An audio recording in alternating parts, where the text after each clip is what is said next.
kò bọ́lá jẹ́ ara mi níṣẹ́ wà bíbù àtọ̀dá onímọ̀ tó pọ̀ Pasuma láti kún mi àti èwo lọ́ba fi kún rẹ̀ torí pé àkíkóríṣi nínú ayé ṣe ló yẹ ká yan àwọn akíjà ní dání ó yàtọ̀ gan sákídáre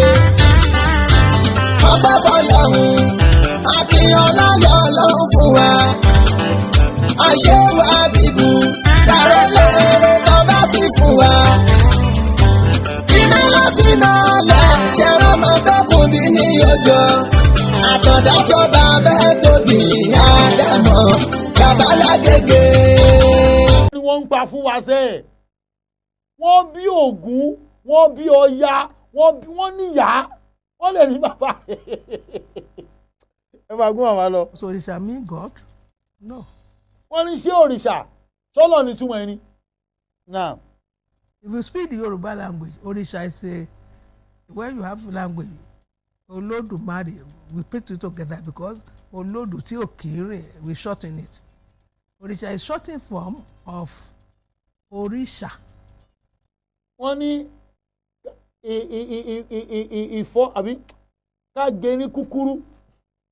ẹni òrìṣà dá náà sọ di òrìṣà òrìṣà kì í ṣe òrìṣà òrìṣà get òrìṣà irú èmi sìn òrìṣà lèmi òrìṣà tó lórí ẹgbẹ́ lèmi òrìṣà lèmi náà aláṣẹ́gbọ́lá mẹ́rin Tinubu òrìṣà ni inú olóṣèlú nínú comparative Bible Kùránì òrìṣà lèmi kọ̀nfàmù ni òrìṣà lèmi tó ń pè ní òrìṣà ẹ̀gbọ́n mi yé òrìṣà ẹni òrìṣà dá náà sọ di òrìṣà òrìṣà gangan ló ń jẹ́ kò ń ṣe òrìṣà olódò la ń Yorùbá àwọn kólẹ́kẹ̀ yàtọ̀ káàkiri àwọn olódò náà. Orí is your destiny. Picks you out. ẹ gbọ́ ẹni tí Ọlọ́run tí orí ẹ̀ ṣà lẹ́ṣà láàrin ọ̀gọ̀rọ̀ àwọn èèyàn kọ́báyítọ́ pọ̀ náà dáadáa bó oríṣà èmi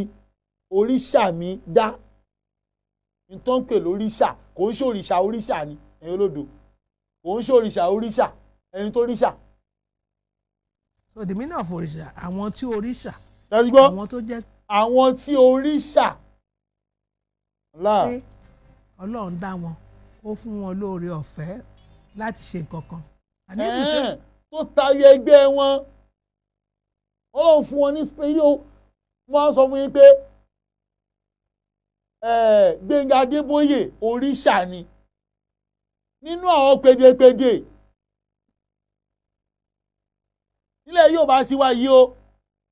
nínú pèdèpèdè Gbẹ́ngà Adébóyè ẹni òrìṣà ni òrìṣà dá ni kò ń ṣòrìṣà òrìṣà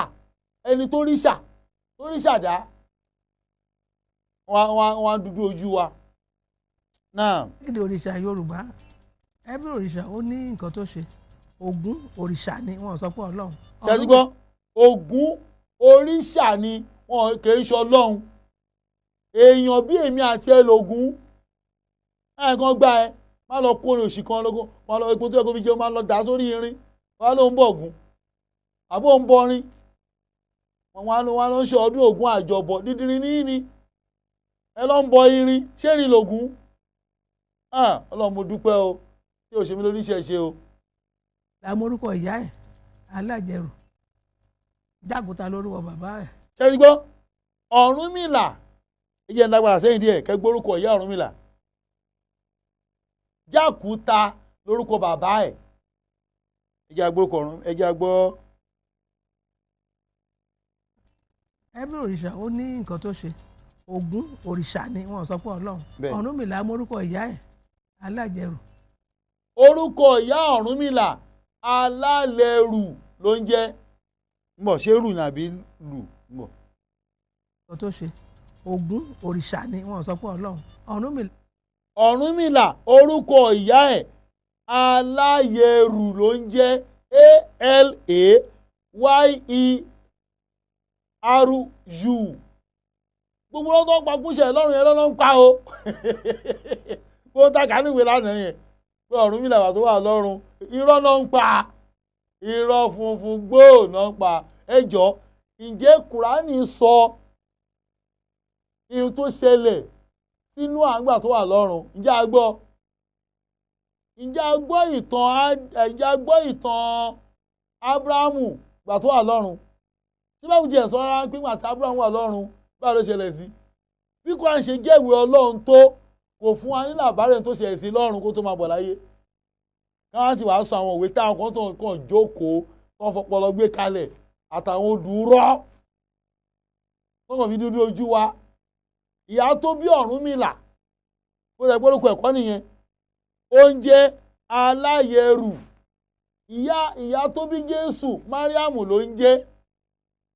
gbogbo ànábì Ọlọ́run náà ní ìyá wọn tó bí wọn sáyé àná Muhammad sallallahu alaihi wasallam orúkọ ìyá ẹ̀ ń jẹ́ Àmínà bàbá rẹ̀ ń jẹ́ Abúdùláyì ìyá tó bí Ọ̀rúnmìlà náà tó jàná bí Ọlọ́run tilẹ̀ Yorùbá tó jíṣẹ́ tíṣẹ́ ti kọjá gbàtà Ànábì sí ní sallallahu alaihi wasallam orúkọ ẹ̀ ń jẹ́ Aláyẹrù níyà ẹ̀ ń jẹ́ gbogbo ẹ̀ náà kó lè sọ yàn pé ẹ̀ mọ́. àmọ́ orúkọ ìyá ẹ̀ Alájẹrù Jákúta lórúkọ bàbá ẹ̀. bàbá ẹ̀ ń jẹ́ Jákúta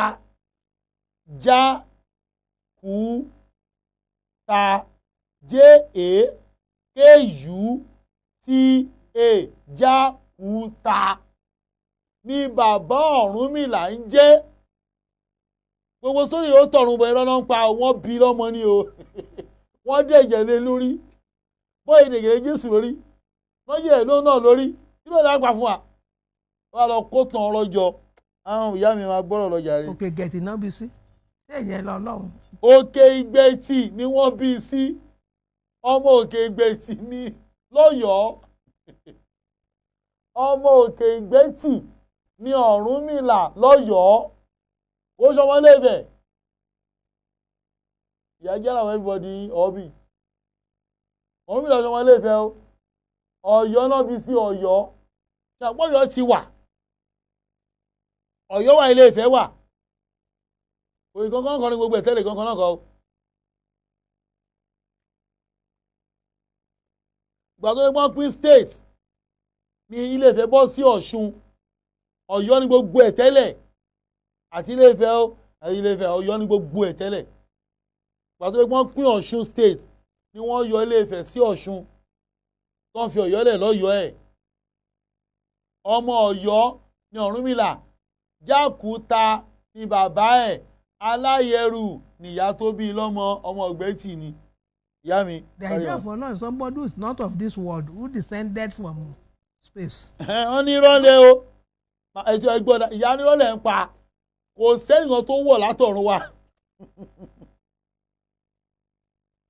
kí ló lẹ́gbà fún àyè oníṣẹ̀ṣe yìí náà kí ló ṣe jàmbá ayé yìí báyìí náà ẹ máa gbọ́ ẹgbẹ́ ìyá mi lẹ́ẹ̀kan sí. náà bí sí ṣé ìyẹn lọ lọ́hùn. The idea for now is somebody who is not of this world who descended from space. Those are the ideas of the Romans and the Greeks. wọ́n ní àìdíà pé nìkan tẹ̀ wọ́n ràn wá látọ̀run bíi báwo tó ní èsìkẹ́ ogun ẹ̀kẹ́ náà lọ sọ́run Èlíṣà irọ́ òṣì wọ́n láìdí àwọn Róòmù àtàwọn Gíríìkì ni ṣé àìdí àwọn kan Samuel Johnson tá ń kó wọn lẹ́rú ìbí àbọ̀ ìwé ló kó wọn lẹ́rú ìbí tí wọ́n gbà sí lọ́pọ̀ lòun náà kà sílẹ̀ fún wa. Yorùbá ò nítàn tẹ́lẹ̀ àyíkàn kan ilẹ̀ kó ìbò tó dé ṣé ìmọ̀ ni láàṣẹ mọ ìtumọ̀ kọ́nsọ́náǹtì fáwẹ́ẹ̀lì sílébù sílábọ̀ láfábẹ́ẹ̀tì rárá òyìnbó ló kọ́yìn alifábẹ́ẹ̀tì wa fún wa abd òyìnbó ló kọ́yìn fún wa láàṣẹ mọ consonant wọn á ní consonanti kí ni ìsọ consonant lè Yorùbá á ní fáwẹ́ẹ̀lì noun ṣé noun ṣé Yorùbá ní noun Yorùbá ẹ̀jẹ̀ kó gbọ́gbọ́ ẹ̀sẹ̀ mọ́pàá fún amọ́jàre náà. Even it's in the Bible. Sons of God and daughters of men. ṣẹgbọ́n wọ́n ní kó làwọn inú bẹ́ẹ̀lì táwọn christian àwọn ẹlẹ́sìn ṣẹ̀ṣẹ̀ christian náà ń lò àwọn oníṣẹ́ christian náà tó ń lò wọ́n ní wọ́n máa sọ pé ọmọ ọlọ́run àti ọmọbìnrin ènìyàn sons of God and daughter of men náà In the Bible, ń bẹ́bẹ̀rì at the beginning, níbẹ̀rẹ̀ the sons of God who was from God, àwọn olóhùn bọ́ màrá Yéṣu. We don't. wọ́n ní nínú Genesis chapter 6 láti verse 1 wọ́n ní àwọn ọmọ ọlọ́run wọ́n wá bá ọmọ aráyé sùn ẹ máa gbọ́ o àwọn ọmọ ọlọ́run wá bá ọmọ aráyé sùn àìdíà róòmù àti gíríkì ni màmá sọ pé Have that in Yoruba. We know. ìyẹn ò lè possible náà lọ́ọ̀rá dáadáa ó níyẹn oníṣẹ̀ṣe gbogbo ọmọ mi ọmọdé lóhùn náà. Where they are born. They are heroes. They are human beings, but they have èèyàn ni wọ́n kàn jẹ́ ẹni oríṣà lásán ni ẹ wo Sunday Igboho fún àpẹẹrẹ ń sìn ẹni oríṣà ni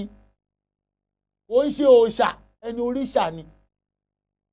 tó ní gbogbo Ọ̀yọ́ wọn mọ̀ dáadáa dáadáa kàwé tó lè pọ́n bẹ̀rẹ̀ Yorùbá nation saga yìí wọ́n mọ̀ dáadáa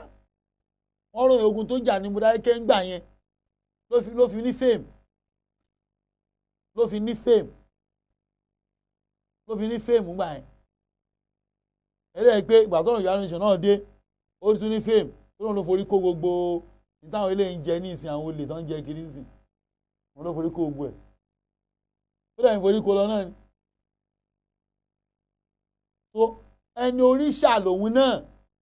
kí lẹ́yìn bá ká náà. done what most people could not do, and they single themselves out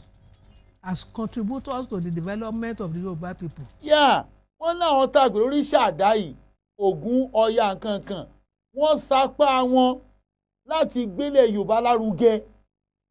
a rí ipa tó kó ebi yàn ní Tinubu yìí Bọ́lá Ahmed Tinubu a rí ipa tó kó lẹ́kọ̀ọ́ náà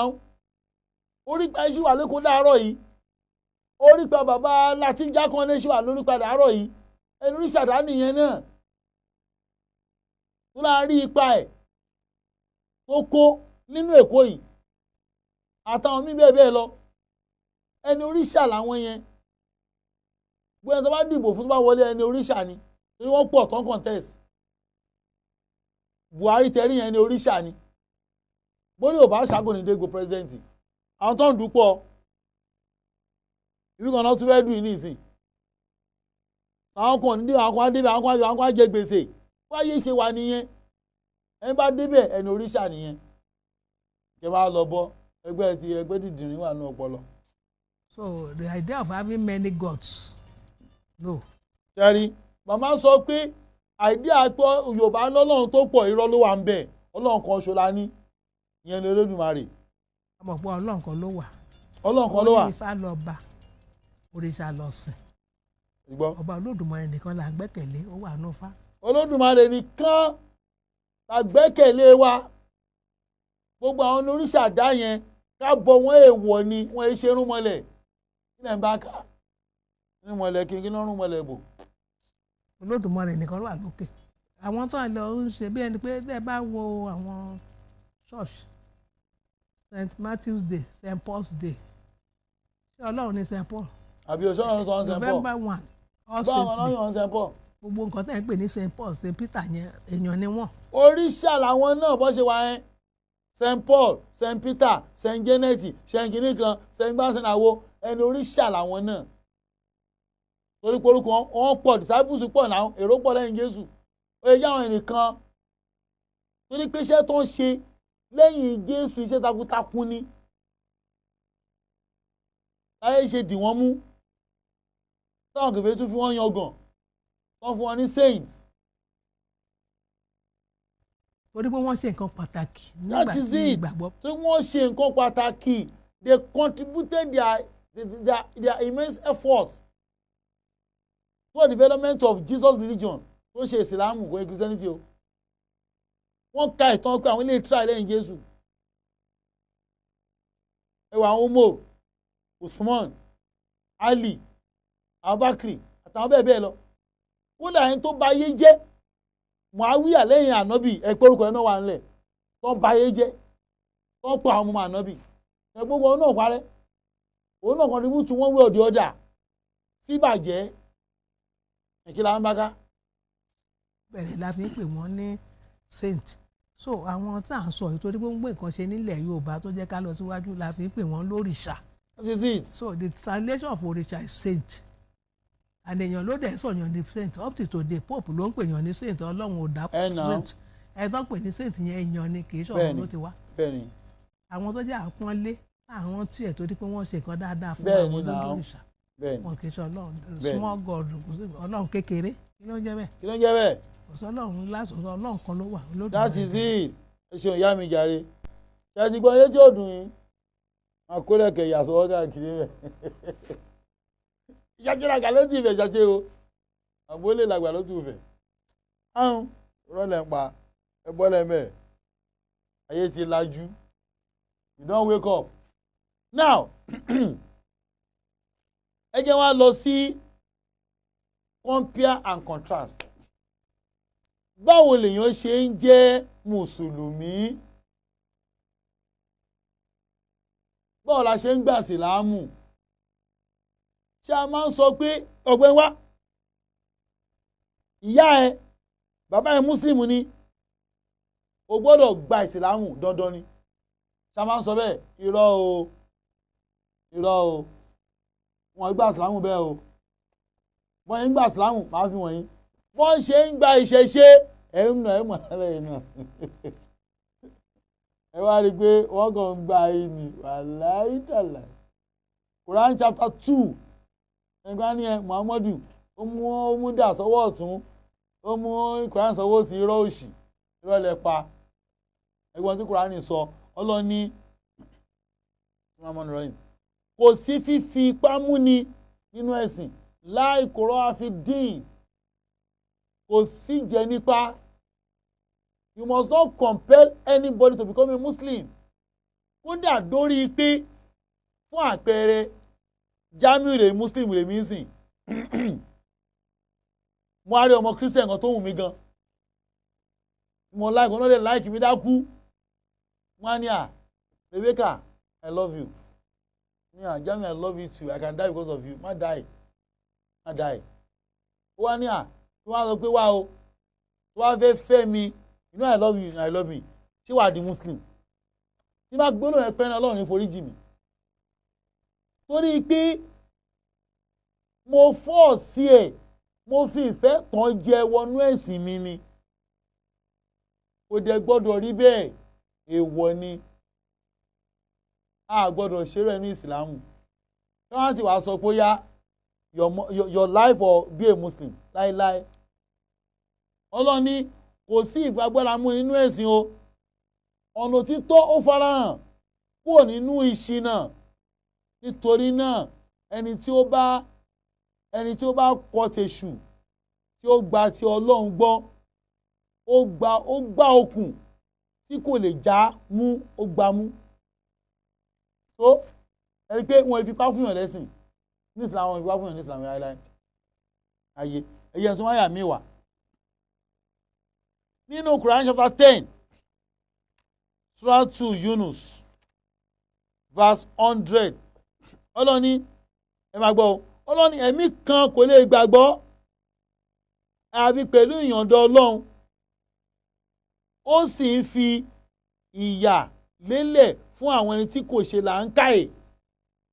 ẹ gbọ́ mi yé ẹni tó bá wọ̀ pé ó gbọ́dọ̀ gbà sílámù tó bá gbà sílámù ní bá ṣe Ọlọ́run wà tún jẹ ìyà kí ni tiẹ̀ mẹ́ làákàyè ò pé ni Ọlọ́run lé mi fúnra mi ni máa ń fi ẹni tó bá wù mí ṣe kí ni ìmọ̀ ìsìlámù láàṣẹ gbọ́dọ̀ káwá sọ ni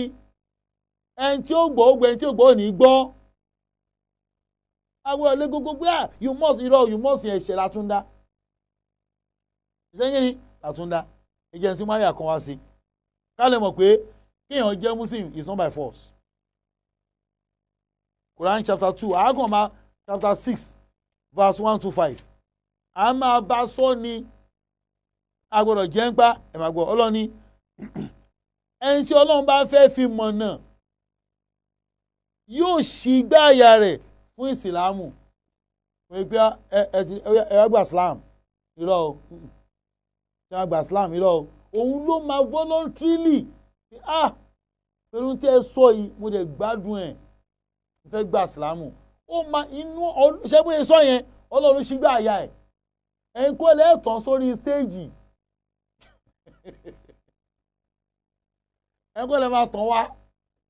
ẹ wá ya kámẹ́rà ẹ̀ àwọn gba ìsìlámù o ẹ̀ máa lọ lẹ́yìn yẹn pàfẹ́ padà sí ọ̀ṣẹ́ rí túmọ̀ ẹ̀ yẹyẹ nọ̀tù Ọlọ́run ní ẹ̀rọ àgbẹ̀ Kùránì sọ pé ẹni tí Ọlọ́run bá fẹ́ fi mọ̀nà yóò ṣí gbáyà rẹ̀ fún Islam Ọlọ́run wá ní ẹni tí ó bá fẹ́ sọnù yóò ṣe igbá àyà rẹ̀ ní líle bí ẹni tí gun òkè lọ èmi ẹ máa lépa pé kí ni a ní kí ni wèrè èmi ni wèrè a ní kí ni wèrè yìí ń sọ èmi ni wèrè yẹ o Ọlọ́run ló di ẹ̀mí ẹ̀ mi ò gbọ́dọ̀ bínú Ọlọ́run ló di ẹ̀mí ẹ̀ pa pé ìwọ ò ní gbọ́ ibi tí wọ́n bá kú ló wà yẹn kí ni ẹ fẹ́ ṣe fún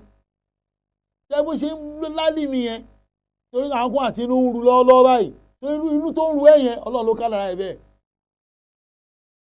bínú ṣe ń bí ẹ sí mi yẹn Ọlọ́run ló ká lára ẹ̀ bẹ́ẹ̀ mi wọ́n bínú sí wọ̀ Ọlọ́run wa ni ẹ wà àwọn tó wá ti àgbà sílámù yìí gan-an wọ́n wá sọ pé wàhálà yìí pọ̀ o àfẹ̀sìn yìí lẹ̀ Ọlọ́run ni wàhálà tí wá nìyẹn ó dà ìwọ́n máa ti òye wọlé tó ló ń padà sí Christianity ìyẹn ò jẹ́ anybody torí pé bó o ṣe wọlé tẹ́lẹ̀ wọ́n ló yé jíjáde ẹ̀ náà ìwọ ló máa yé Allah nínú Quran 17 verse 49 ọlọ́ni àti kí wọ́n sọ pé ǹjẹ́ bí àwa bá ìrọ̀ Quran 17 verse Quran 49 sorry verse 17 Quran 49 verse 17 Quran 49 Surah Al-Hujurat verse 17 ọlọ́ni nígbà tí àwọn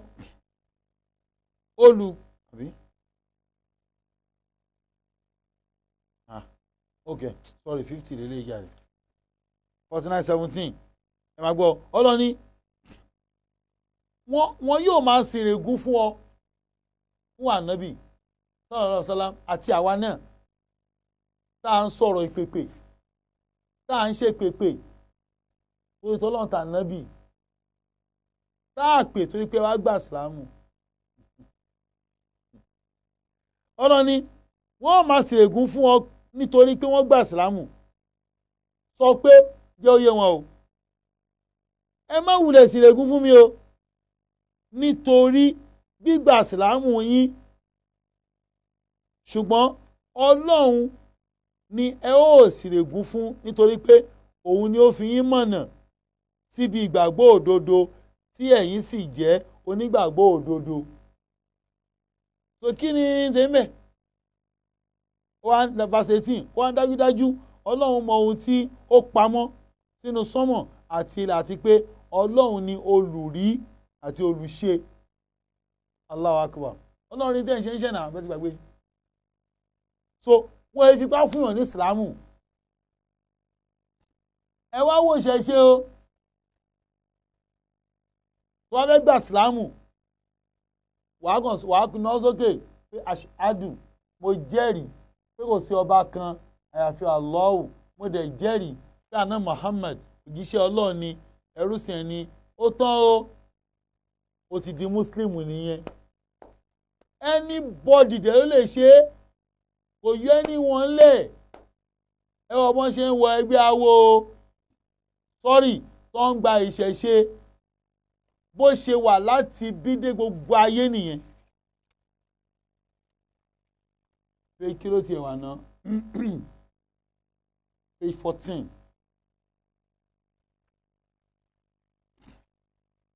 ẹ máa wòran o wọ́n ní the Ifá cult wọ́n fẹ́ wọ̀ ọ́ fẹ́ ṣèṣẹ̀ṣe èmi á fẹ́ bọ́ èmi á kí ni gbogbo àwọn tó wà ní court members yẹn náà gbogbo àwọn ayé ẹyẹ nǹkan kan ìbẹ́ẹ̀ náà gbọ́ bó máa ń ṣẹlẹ̀ ẹ̀yin náà máa ń rí náà má ṣe o ó ní Ifá court is not ẹ máa gbọ́ is not a secret court kò ń ṣe ẹgbẹ́ awo wọ́n ní ọ̀dọ́ àmọ́ o some of its deliberations are held as secret púpọ̀ àwọn tó máa ń sọ̀rọ̀ lé lórí wọ́n máa ń ṣe ní kọ̀kọ̀ ẹjọ́ ṣé mọ́ṣáláṣí kan wà tó wà ní kọ̀kọ̀ azin afẹ́kírun a ṣì mọ́ṣáláṣí lẹ̀ ni ọmọdé á wà ń bẹ̀ àgbà kódà ọmọ kéèké á tún máa ṣe lẹ́nu mọ́ṣáláṣí wọ́n á tún máa dà yín láàmú ẹ̀yìn máa gbọ́mọ míì sẹ́yìn ẹ̀ máa gbé síwájú tẹ̀ ń kírun lọ́wọ́ which the initiated must not know uninitiated must not know àwọn tó ń bá tí fàwọnú ẹgbẹ́ awo yẹn wọn ò lè mọ̀ ń pa ẹ̀ ẹ jọ̀ọ́ ẹ̀rí pé ṣẹ̀ṣẹ̀ lélẹ́yìn ṣé lèyí dáa wọ́n wo lẹ́nu awo ń wo wọ́n ní àìwò ìgbé ojú ẹ̀ lẹ́bọ́ ẹ jọ̀ọ́ irú rádaràda wo rèé wọ́n wá sí wa mọ́lé ó ṣe mọ́ mẹ́ wọ́n ní must not know when the opportunity for training as an Ifa priest is available to all male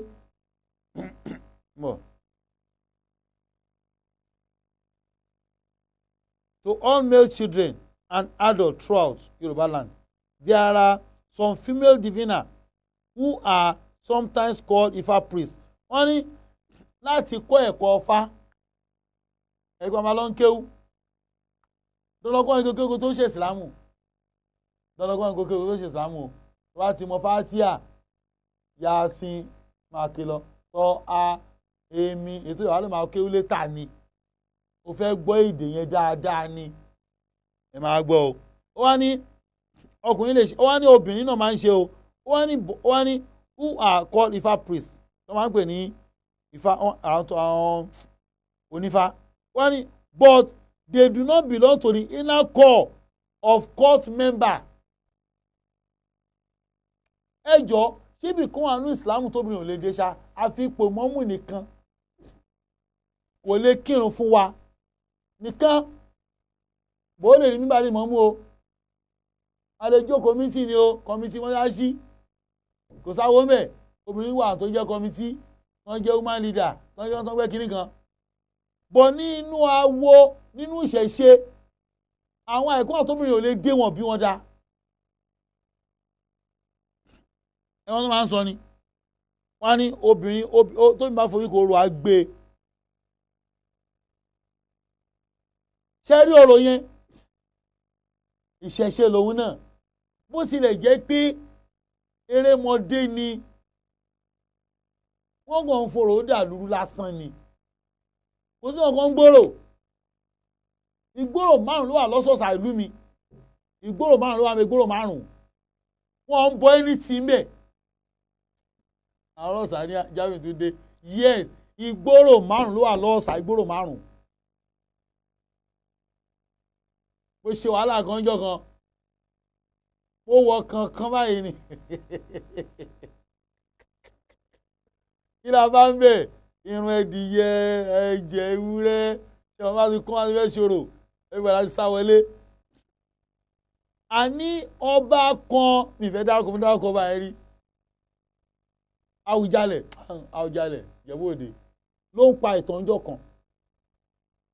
àwọn bíi pé kábíyèsí ẹni tí pẹ́ lórí oyè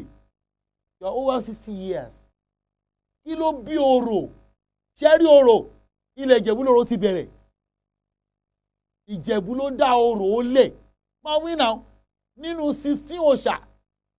tí Yorùbá ń bọ 11 bẹ̀ Ìjẹ̀bú nìkan ló ní 11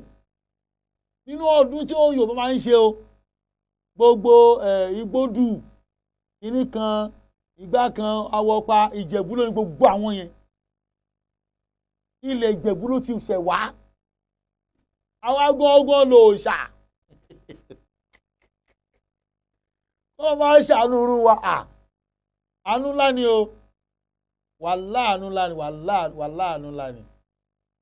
àlọ́ ọ̀sọ̀ọ̀sà nìkan nínú ìlú tèmi náà ti ń ṣòro orò ẹ bá ṣòro pẹ́rẹ́ pé ẹ ṣéde wọ́n máa rí ẹ mọ́lẹ̀ lóye ni wọ́n á wá forí ẹ síta bí ẹ ló máa gbẹ mọ́ judgement tá a gbà ní kóòtù nìyẹn náà ṣe ń ṣe ọ̀fẹ́ kan ṣe ń ṣòro wọn lè sẹ́nìbọ̀dì mọ́lé nígbà tó wù ẹ́ ni àti pé ọkọ̀ ṣe wọ́n ní ọkọ̀ ẹjọ́ ẹ lè fún alálẹ́ tó tẹ́lẹ̀ mi ò kéré jù gbà yẹn lọ́sàn-án gan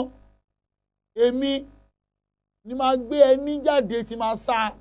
wọ́n ṣòro lọ́wọ́ ọjọ́ méje sẹ́nìbọ̀dì ń jáde ṣọ́ọ̀ṣì máa ṣe ń kòdú níbi tó jú làdé yìí lẹ́kọ̀ọ́ lé ní Èkó gbogbo ọba yé kù àwọn ìgbogbo wọn náà fẹ́ ṣòro níbi tó jú làdé yìí kí wọ́n máa ṣe wa mọ́lé kẹ́lẹ́ máa lè sọ̀rọ̀ ẹ jọ̀ọ́ irú ìlànà wo nìyẹn ẹ̀sìn àjòjì wá dé torí bọ́n ṣe ń ṣe ń lẹ̀ ẹ jẹ́ ń padà sílẹ̀ Mọ́kà mi tí ìyanjú tòun náà mi ò yanjú ẹ̀ lánàá mo fẹ́ parí ẹ̀ lẹ́nu kí àná Muhammadu tó dé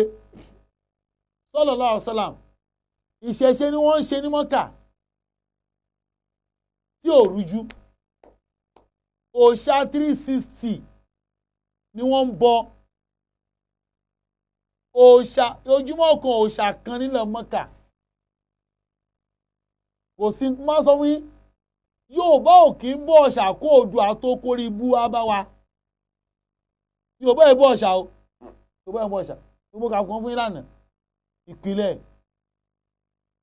Ifá tá à ń ṣe ń lè àwọn akọ́lá ní wọ́n gbé wá fún wa láti ilẹ̀ Tápà nínú pé Tápà gbà láti Saudi ni Ṣẹ̀tìlù wọ́n gbé láti Saudi fún wa ni akọ́lá ní Ifá àwọn ìgbò òṣàlẹ̀ Yorùbá kó tó ní pé odò àkó òòṣà wá láti Saudi nígbà tí Muhammadu dé wọn àti Nàmúrúdù tọ́mìlá múrúdù tó jẹ́ bàbá ẹ̀ wọ́n jọ kó òòṣà dé ni àwọn lè ti ní àwọn èèyàn tó ń jiyàn gidi láàrin wa tẹ́lẹ̀ kó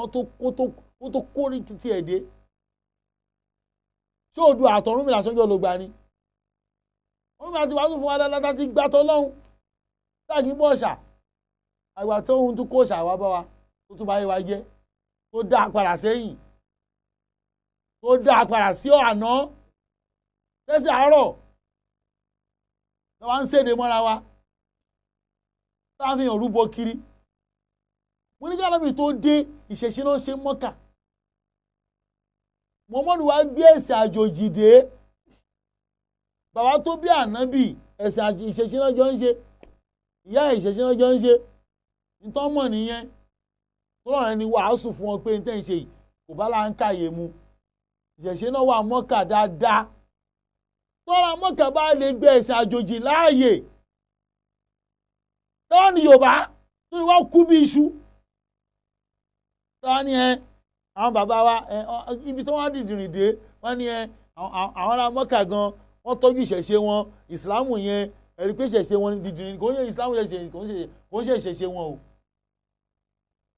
òòṣà náà ń bọ náà ṣe gbógun ti Muhammadu gbà tó dé ṣẹlẹ̀ iná ká tàn wọ́n bá fọ wàhálà gidi wọ́n ṣe bá fọ wàhálà tó Ọlọ́run ò jẹ́ wọ́n gbé o ìlà kéde mọ̀ pé ìsìlámù ẹ̀sìn tó dáa ni ẹ̀sìn àjòjì ó dáa ju ẹ̀sìn wèrè táwọn ọmọ wa ń ṣe lọ. ẹ gbọ́ o nígbà táwọn bí dé sọ́ọ̀sán tí wọ́n gbógun tì í tí wọ́n bá fọ wàhálà tó wá di rántó ẹ wá wo àwọn àṣẹ nígbà tó di pé fátì Mọ́kà wá ṣẹlẹ̀ kó tó ìgbésí fátì Mọ́kà ṣẹlẹ̀ wọ́n wá jọ ṣe mítìn kan àwọn èsì lágbára ń gbà yẹn o ṣé ìgbà pé kèfèrí le gan nínú sọ̀rọ̀ Tauba verse 4 wọ́n ti lágbára ń bí ìgbà yẹn torí kó tó pọ́n lọ sí Mọ̀dínà wọ́n ẹ̀ lè bá wọn àlépa ló máa ń lé wọn pa wọ́n máa ń lé Muslim pa ni wọ́n máa ń lé ẹ̀sìn àjòjì wọ́n máa ń lé wọn pa ni pàtó ni pé ànábì lọ Mẹ̀dínà ó gba agbára bọ̀ látọ̀ wazin ó níjọ̀ mọ́ tó pọ̀ pẹ̀lú àwọn ọmọ ogun ó wá wọ Mọ́kà pẹ̀lú àwọn èèyàn 10,000 wọn bá ṣàdọ̀rà Mọ́kà yẹn náà lọ́hùn àwọn Mọ́kà ní ẹ wá fẹ́ bá ìjà o ìjà àjọṣe agirimẹ́ǹtì láwọn oníṣẹ̀ṣe kẹwọn pé sí àjòjì ó dáa ju ìṣẹ̀ṣe lọ ẹ má padà sẹ́ ẹ má ṣorí burúkú ẹ wà lẹ́sẹ̀ àárọ̀ bàbá yín. Àgbọ̀ verse 4 ó lọ ní àyàfi àwọn ẹni tí ẹ bá ṣe àdéhùn nínú ẹgbẹ́ ìgbé láti verse ẹgbẹ́ ìgbé 4 ẹgbẹ́ ìgbé 4 tó lásìkò àyàfi àwọn ẹni tí ẹ bá ṣe àdéhùn nínú àwọn ọ̀ṣẹbọ wọ́n ti sign treaty ṣé àwọn tó bá sign treaty yẹn lẹ́yìn náà wọn kò dín nǹkan kan kù wọn kò ṣe àtìlẹ́yìn kankan lé yín lórí àzín wọn ò bá yín fa wàhálà nítorí náà kí ẹ mú àdéhùn náà dópin títí di àsìkò wọn dìgbà tó máa fi já àdéhùn yẹn ẹ pé oníṣẹ̀ṣe òpùrọ́ ni wọ́n parọ́ ju abo lọ o gbogbo oníṣẹ̀ṣe ayé wọ́n máa ń parọ́ gan wọ́n máa ń scam àwọn èèyàn àzín tí wọ́n bá wọn ṣàdéhùn èyí mú iṣẹ́ tó pé inú bí wọn sí pé ẹni ká má bọ̀ ọ̀ṣà yìí mọ́ ẹni ká má ṣe kínní yìí mọ́ níbi làwọn ti ń jẹ.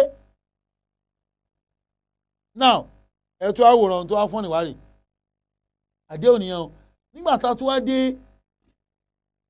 ẹgẹ́ ń lọ sí verse 7 tó lásìkò ó wá ní báwo ni àdéhùn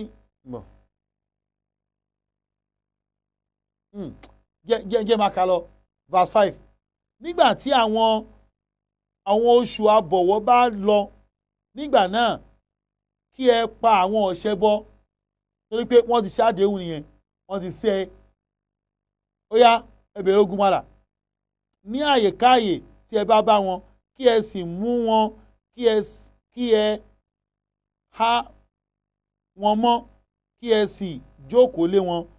ní gbogbo ibù lúgọsí wọn tí wọ́n bá níbo ibi tí wọ́n tó bá ti bá wọn lójú ogun ẹ máa jà lọ ẹ máa pa wọ́n lọ káwọn máa pa yín ọlọ́wà ni tí wọ́n bá ronúpìwàdà tí wọ́n sì tẹ̀lé yín tókè o àjàmọ́ o àwọn náà sì fẹ́ gbà sílámù yìí tó gbà àlàkù gbógun tì í tẹ́lẹ̀ náà oníṣẹ̀ṣẹ̀ ni máa bẹ̀rẹ̀ ìjà mùsùlùmí kọ́ àwọn náà máa ń bẹ̀rẹ̀ ìjà àwọn náà kó bẹ̀rẹ̀ pẹ̀lú Muhammadu njó ní nílẹ̀ Mẹ́kà àwọn náà máa kó ń bẹ̀rẹ̀ ìjà kẹ́lẹ́ mọ̀ ẹ̀yẹn wo Suratu Baqarah Quran chapter 2 verse 190 to 191 ẹ máa gbọ́ o ẹ̀gbọ́n àwọn máa kó ń bẹ̀rẹ̀ ìjà tí wọ́n bá sọ òtẹ́ wọn lọ́rùn wọ́n máa ń ṣe ọgán nìyẹn Ọlọ́run ní kí ẹ máa bá wọn jà lójú ọ̀nà Ọlọ́run àwọn ẹni tó bá ń bá yín jà ṣé wọ́n pẹ́síkútà nọ́bì kúrò ní Mọ́kà ni wọ́n fi ìyà jẹ wọ́n fi bí pa àwọn tó tẹ̀lé wọ́n lé ẹ̀sùn olóògbé ẹ̀sà àjòjì tó fẹ́ fi pa àṣẹṣe tiwa rẹ́ wọ́n dé ẹ̀sìn wọn fún wọn lóúnjẹ fún wọn lómi wọ́n fẹ́ pa àwọn ìbọn orí bẹ́ẹ̀dì tó fi lọ tó fi sá lọ sí Mọ̀dínà nígbà tó alágbára ìwà àwòrán wà ní ẹwà o bá bá yín jà lọ́wọ́ yìí ẹ̀dógún ojú kò wọ́n ẹjọ́ fà á tẹ́lẹ̀tẹ́lẹ̀ sá fún wọn tó ẹ bá wọn fà á Ọlọ́run ẹwà nù ó ṣùgbọ́n ẹ má ṣe eré kọjá ẹnu ààlà dájúdájú Ọlọ́run fẹ́ràn àwọn tó máa ń kọjá ẹnu ààlà kí ló fà á ni pé kí ló ń gbèrè ẹnu ààlà ni pé tó bá pè bọ́n náà mú dání ẹ lò bọ́n igi náà mú dání ẹ lò igi ọkọ̀ náà mú dání ẹ lò ọkọ̀ ẹ má cheat wọn àwọn náà gbógun wá o bẹ́ẹ̀ tó gbọ́dọ̀ cheat wọn lórí ẹ̀ Allahu Akbar ẹwẹ̀sìn àjòjì bó ṣe dáa tó ẹwẹ̀sìn àjòjì bó ṣe dáa tó ẹwọ́n á gbàgbà sẹ́sìn rìndìnrìndìn tí ìṣẹ̀ṣe táwọn bàbá ti tó ń fi gọ̀ wá pa. now ẹ̀tọ́ ibi tí ẹ̀sìn àjòjì dáadé ní verse 5 yẹn wá ní gbà tó bá lọ àhán blablabla tó bá di muslim tí wọ́n sì yan zaka tó ń yan zaka nígbà náà ẹ fi wọ́n sílẹ̀ dájúdájú ọlọ́run ọba arúgbó oníkẹ́ ẹ fi wọ́n lẹ̀ wọ́n ti dára yín ẹ fi wọ́n lẹ̀. verse 6 ẹ wá wòran o tí ó bá ṣe pé ẹnìkan nínú wọn nínú àwọn tí ó dá nǹkan pọ̀ mọ́ ọlọ́run àwọn ọ̀ṣẹbọ tí ó bá wá bá yín fún ìdáàbòbò rẹ̀ pé ogun ìgbóná o wá sáré wá pé mi ò jà mọ́ ẹjọ́ ẹ̀dá kò gba sílámù o jọ dáàbòbò mi jọ mi ò bá ẹ jà mo jẹ́ ìwà nù yàrá ń bí máa kàn pa mí máa gbọ́ o ṣé àwọn pé muslim tó fẹ́ pa náà ló wá sábà ṣàgbé ẹ bó ṣe fún tó bá pé irú ẹ̀rẹ́ lọ bá àwọn aláwo ṣe wọ́n á padà pé wèrè dé ó yá ẹdú wọ́n ló kó wá fúnra ẹ̀ wọ́n lọ́wọ́ tó máa tún wá bá yín lójú ogun tẹ́ ẹ ti jọ ń jà wọ́n wá tún wá ààbò wá sọ́dọ̀ yín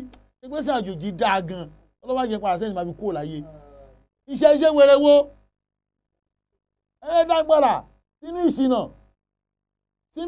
sínú ìṣẹ̀yìn tí ò láforíjì máa máwọn ẹ̀rí kan wá tó máa ń fọ́ọ̀sì yàn ṣe. wọ́n gbọ́ ọlọ́ni tí ó bá ṣe pé ìkan nínú wọn tó ń gbá fún ààbò kí o dáàbò bò títí yóò fi gbọ́ ọ̀rọ̀ ọlọ́run tó bó ṣe wá yẹn bó ti wọ́n náà wò ṣé ìwọ náà wò kì í sìn muslim lèmi mo ń dáàbò bò ẹ́ ṣé wọ́n lè ṣeré ẹ̀fẹ́ mi tí mo bá ẹ wọ́n wàásù fún lọ́wọ́ ni lẹ́yìn náà tí ó sì mú dé àyè ìfàyàbalẹ̀ rẹ̀ èyí jẹ́ bẹ́ẹ̀ nítorí pé wọ́n jẹ́ ènìyàn kan tí wọn kò mọ̀ wọn ò pé ìsìlámù dáa kò yé wọn irọ́ tó ti pa fún wọn nílé ìṣẹ̀ṣe ni wọ́n ń tẹ̀lé ṣẹ́ṣe ni pé ìsìlámù dáa gan ẹ̀sà àjòjì ó dáa gan ẹ wá wo ìṣẹ̀ṣe mo sọ pé kóòtù ni tó o bá rìn jìnnà ò lè débẹ̀ now tó wá ṣẹlẹ̀ wá rè mo sọ pé ìyá kan wà ní Kòròdú ńgbà kan ìwọ̀n bóyá ṣì wà lẹ́nu àbọ̀n ti filẹ̀ o ìyá tó bí ní ẹgbẹ́ wọn lóníṣẹ̀ṣe òun wá jẹ́ muslim kò bá ìyá ìṣe ìṣẹ̀ṣe rárá nígbà tí ìyá wa kú tó yanjú ìyá tí ìyá lọ sàárè tiẹ̀ wọ́n ti gbẹ̀tàn wọn lọ́wọ́ ẹ̀ láàárọ̀ kùtùkùtù ìyá ẹ lóhun tàṣùbà àdé náà wá rí kíní mọ́wájú ilé òun gbà pé ìwọ lóye kàn ní òun ní a mùsùlùmí lóhùn pé sáré mọ́ṣáláṣí nìyẹn wọ́n ṣàwọn láwà ní ìyá àdínì ọ̀pọ̀ ń pé wọ́n ti lówó láwà ní wọ́n tún padà wá bá tó di wàhálà gidi gan tí mo dá sí gbà yẹn lọ́hùn tó wà ó kó ẹ̀ padà di ogun ní Kòròdú yọ̀nà lọ́hùn wọ́n wá kó ọ sọ́dọ̀ ọlọ́pàá ní kan kọrúkọ wọn lẹ̀ la ilaha illallah ọlọ́pàá ní kẹ̀kẹ́ kírísítẹ̀nì ó kàn ní a ẹ̀yin aláwo Ganiu Fatai Jamiu Rafiu ní a ó wá tó orúkọ muslim náà Jamiu Rafiu Ganiu Fatai a wọn náà bí ní sẹ́ǹsì náà la ilaha illallah kò sí tó fà á ṣe rí àwọn tó já púpọ̀ wọn ẹ wọ àwọn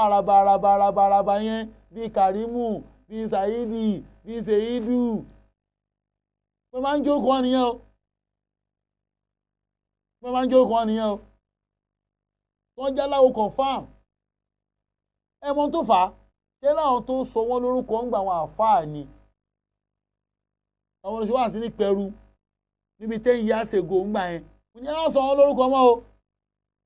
ẹ kàn máa fún wọn lórúkọ ara ń fi Òṣùbùnmi Ògúndádé má jẹ́ kán fún wọn ní Kàbírù mọ́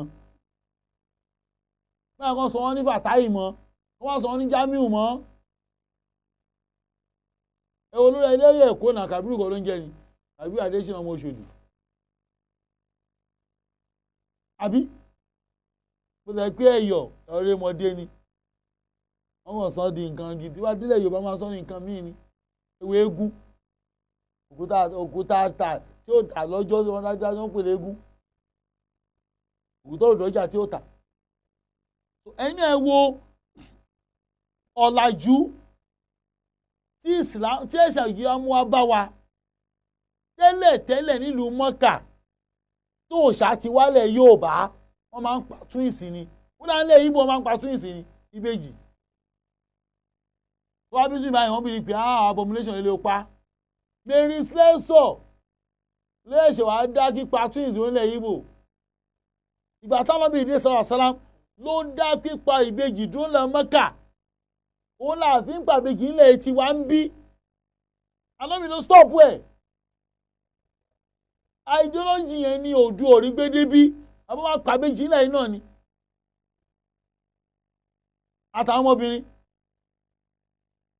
àtàwọn ọmọbìnrin àwọn apá wọn ni ṣẹ́ẹ́sì àjòjì ẹ̀bùn tó là wá fún ẹ̀sìn àjòjì ò kì í ṣe wa mọ́lé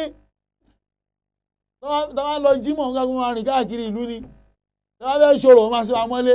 irú ìṣẹ̀ṣe wèrèwèrè kì í máa bọ̀ kéèyàn kan máa ní kí n bọ́ bàtà mi torí pé ẹ̀yọ̀ ń bọ̀ kì í ṣí fìlà fẹ́ yọ̀ bọ́tà ní salt kí màá ṣe ń pàdé kéégún kí n bọ́ bàtà mi fóun ta ni ẹ́ ará ọ̀run tó daṣọ bojú ìṣẹ̀ṣe nìyẹn ìṣẹ̀ṣe ni máa gbé bọ̀ ìṣẹ̀ṣe ní rúbọ bí wọn bá ń ṣe ní ìsìlámù Quran chapter 40 verse 60 ọlọ́ni ìdè oní ọ̀sẹ̀ ìbúlákùn ẹ pé máa dá yín lóhùn ọba aláforíjì lọ lọ́hùn a ní láti lọ pèsè ẹbọ kankan wọ́n gbogbo ẹbọ ọgbà tí àwọn ọkà rúbọ àyèrà rúbọ ìṣínà rúbọ ẹbọ ṣáà ni ekòló náà rúbọ ekòló àti ọkà àgbà tí ò lè ṣọyàn ó náà wá rúbọ mọ̀sùn rúbọ mọ̀sùn wíṣà mọ́ ni ìsìlámù ò gbà kó gbó lọ́wọ́ wà náà ọlọ́ni ẹ̀kí máa dá inú ẹ̀tẹ́ ó sọ́lọ́ ọlọ́run alámọ̀rọ̀ bánà àti iná fi dúníyà hasanatan wa fil akhirati wa qina adhaban nar ẹ bọ́lá ṣe fún wa lórí ayé àtọ̀run ọ̀tọ̀ ọlọ́mà fún wa a nídìí ìpèsè àyìn òkè olúwéré abẹ́gọ̀lọ̀ kí ní gàbí ìròhùn ìradàradà olè ewúrẹ́ tẹ̀yìn gbàgbà olè ó fẹ́ jẹun wọ́n fi ṣẹ̀ṣe gbá wa ní sẹ́ẹ̀ ẹ̀sìn àjòjì ló dáa jù kò ná wá náírà kúrò àkóló mọ́ṣáláṣí kó má mọ̀ ó lẹ̀wọ̀n ní dáa láàmú mo sọ pé à ń jò ní ìnáwó yàrá kan wá ní kékeré ó ń gbà yẹn báàdì ní ẹ̀ láìkó ó gan a ní ẹ̀dáwó bọ́ọ̀dù lọ́wọ́jà ò dáwó lánàá kò lọ́ mọ́ṣáláṣí lọ́la á kírun ilé ẹ̀ ní wọ́n ń múyàn sí ẹ̀sìn àjòjì nìyẹn Christianity ò kì í ṣẹ̀sìn rárá bèrèntàsí àjòjì ni ìṣẹ̀ṣe lòun náà ìṣẹ̀ṣe àwọn ará Róòmù náà gbé abáyín lẹ̀ yìí lórí Róòmù Rómà ló fọ́ọ̀mù ẹ̀ lọ́dọ̀ wọn bọ̀ ìsìláàmù kò sẹ́ni tó fọ́ọ̀mù náà ló ní nǹkan ẹ̀ látàyè Nóà ló ti bẹ̀rẹ̀ àwọn oníṣẹ̀ṣe àkọ́kọ́ nìyẹn lórí Muhammadu wọ́n wá tàn ká sọ́dọ̀ àwa náà pé káàánú Ọlọ́run ṣàn bá wa làwọn olórí kunkun wọn tó wá fẹ́ dá a padà wọ́n ní ṣẹ̀ṣẹ̀ làgbà ló tún fẹ́ gbogbo ọdún tó ti kú ọdún ọlọ́jọ́ ọdún ọlọ́dúnmọ́ ọdún àdàràdà ń wèsì owó fún wa. gbàgbé àwọn babalágége kaná àṣesílẹ̀ Ádámù tàná akúrí ní ó gbàgbé yẹn o kò sí inú onímọ̀ tòní tí ó ṣàǹfààní mímọ́ bàbá Ádámù.